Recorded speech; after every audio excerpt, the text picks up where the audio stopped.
Assalamualaikum warahmatullahi wabarakatuh. Di sini kami dari kelompok 3 ingin mempresentasikan hasil tugas kerja kelompok kami yang berjudul mengatasi perbedaan dan menyelaraskan komunikasi antara budaya suku Nahulu, Batak, dan Lama Holot. Perkenalkan, nama saya Mita Nurrahmawati. Di sini saya tidak sendiri, saya ditemani oleh rekan kerja saya. Yang pertama ada Kusniatul Laili, Farah Aprilia, dan Urska Sarah Bestina.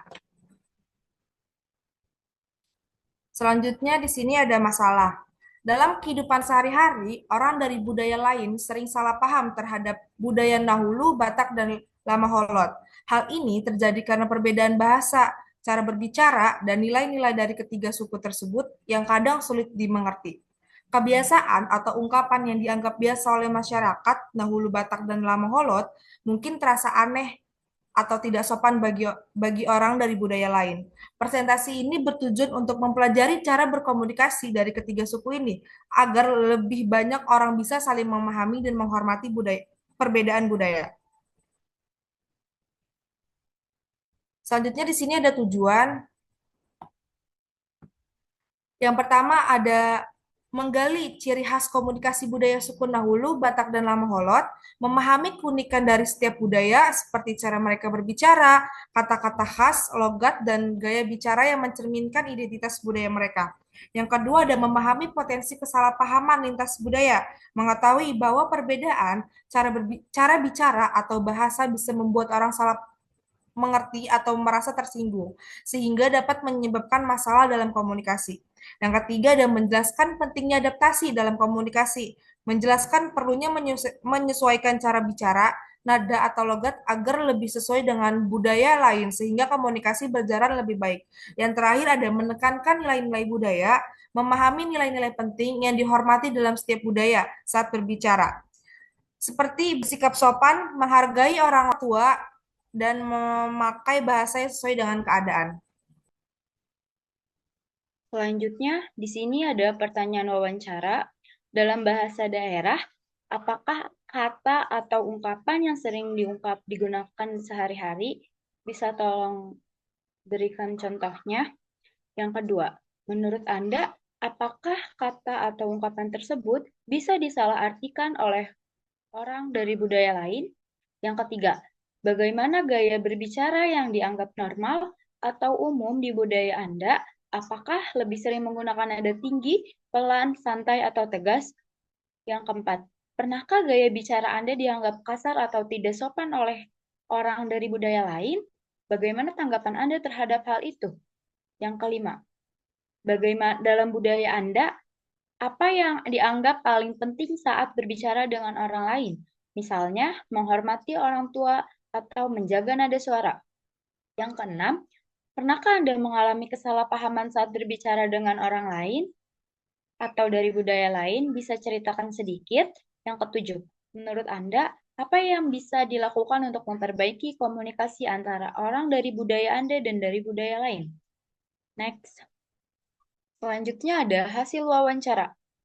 Yang pertama, perbedaan logat, nada, dan bahasa. Para narasumber menjelaskan bahwa logat dan nada bicara masyarakat dari budaya Naulu, Batak, dan Lama Holot sering menjadi perhatian karena memiliki ciri khas yang berbeda dibandingkan dengan budaya lain. Nada tinggi yang bagi mereka merupakan ekspresi umum sering disalahartikan sebagai kemarahan. Nada orang timur memang tegas-tegas.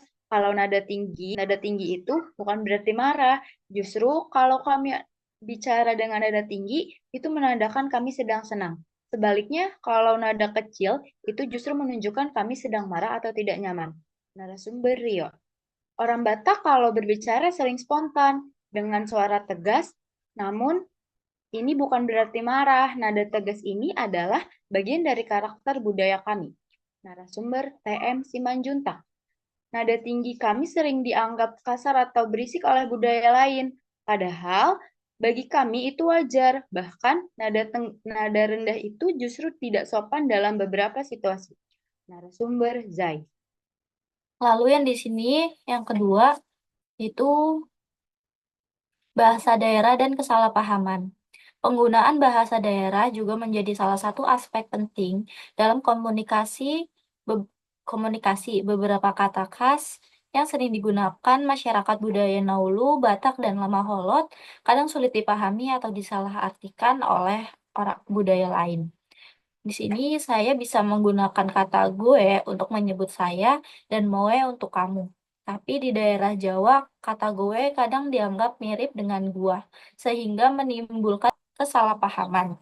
Narasumberio. Nah, lalu ada horas. Nah, horas itu adalah sapaan khas Batak. Sapaan ini tidak hanya bermakna halo, tetapi menunjukkan rasa hormat dan penghargaan. Namun, bagi orang yang tidak terbiasa, sapaan ini mungkin terdengar aneh. Narasumber TM Simanjuntak. Lalu selanjutnya, yang tiga, respon terhadap kesalahpahaman. Nah, ketiga, narasumber menunjukkan sikap yang tenang dan memahami jika logat atau gaya bicara mereka disalahartikan. Mereka lebih memilih menjelaskan karakter budaya mereka kepada orang lain agar terjadi pemahaman yang lebih baik.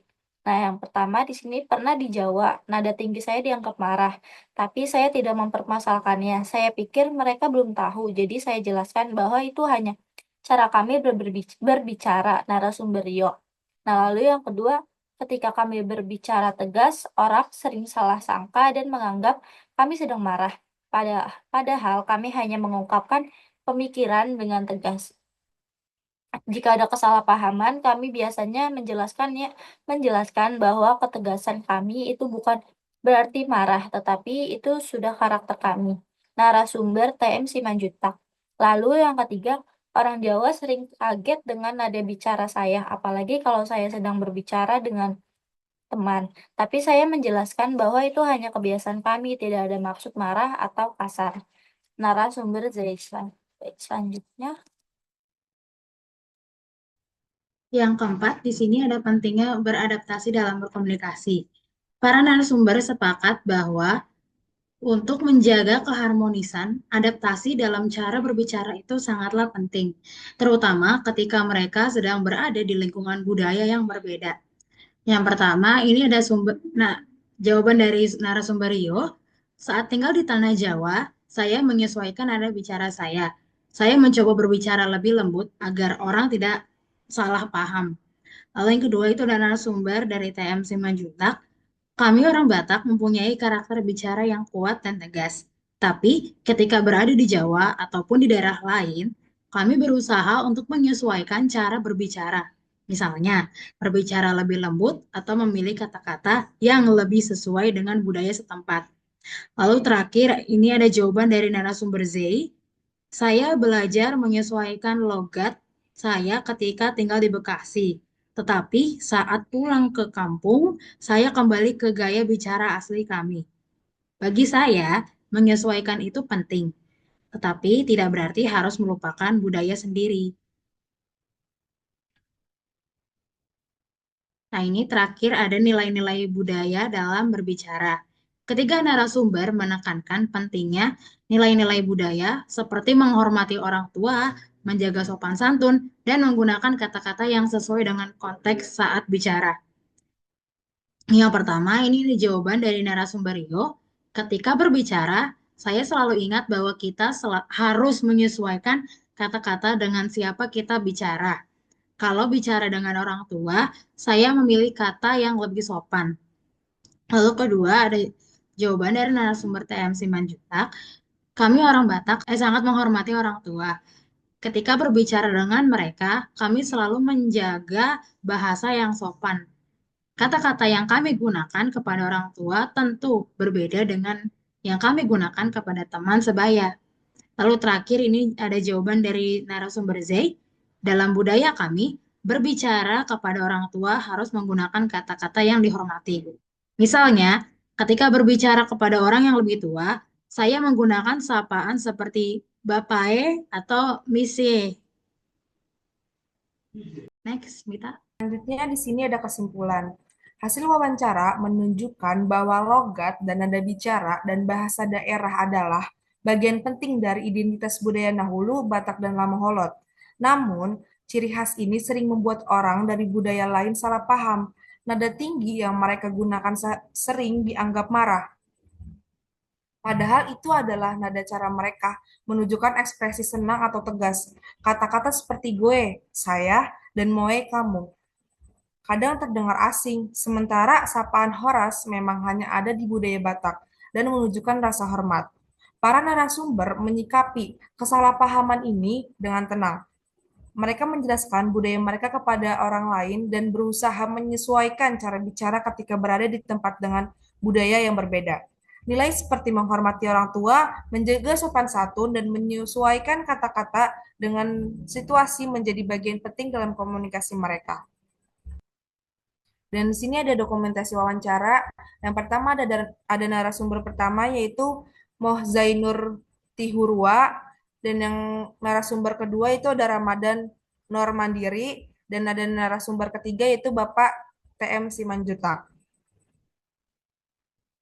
Selanjutnya di sini ada link YouTube wawancaranya. Sekian dari kelompok kami, kurang lebihnya mohon maaf. Wassalamualaikum warahmatullahi wabarakatuh.